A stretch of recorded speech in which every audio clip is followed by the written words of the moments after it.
ধর্ষণের বিরুদ্ধে উত্তাল দেশ, কি গণমাধ্যম আর সামাজিক যোগাযোগ মাধ্যম একের পর এক আসছে ধর্ষণের খবর। প্রতিবাদে জুলাই আন্দোলনের মতো আবারও রাস্তায় নেমে এসেছে হাজার হাজার শিক্ষার্থী। সরকারও তৎপর, ধর্ষণ বন্ধে আইন পরিবর্তন করা হচ্ছে। এছাড়া আরও নানা উদ্যোগের কথা জানিয়েছেন আইন উপদেষ্টা আসিফ নজরুল।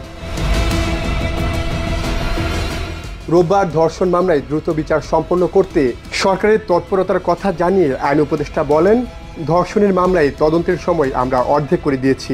আগে ছিল 30 দিন, সেটা আমরা এখন 15 দিনে করে দিচ্ছি। বিচারের সময়ও অর্ধেক করে দিচ্ছি। ধর্ষণ মামলার বিচার 6 মাসের পরিবর্তে 90 দিনের মধ্যে শেষ করতে হবে।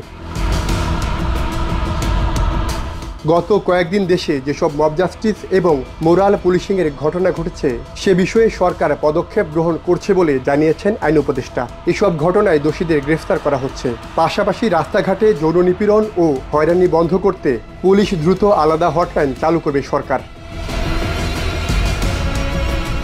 ছাত্র জনতার তীব্র আন্দোলনের মুখে গত 5 আগস্ট আওয়ামী লীগের পতন হয়। এরপর দেশ পরিচালনার দায়িত্ব নেন অন্তর্বর্তী সরকার। শুরুর দিকে দেশের পরিস্থিতি খারাপ থাকলেও আস্তে আস্তে সবকিছু স্বাভাবিক হতে থাকে। কিন্তু সাম্প্রতিক সময়ে দেশের আইনশৃঙ্খলা পরিস্থিতি অনেকটা অবনতি হয়। চুরি, ছিনতাই, ডাকাতি সহ সব ধরনের অপরাধের তথ্য আসছে। প্রতিদিন ধর্ষণের খবর আসছে গণমাধ্যমে।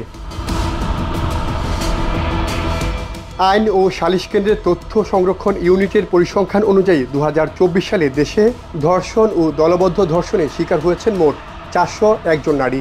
এর মধ্যে ধর্ষণ পরবর্তী হত্যায় শিকার হয়েছেন 34 জন এবং ধর্ষণের পর আত্মহত্যা করেছেন 7 জন। ধর্ষণের চেষ্টায় শিকার হয়েছেন 109 জন।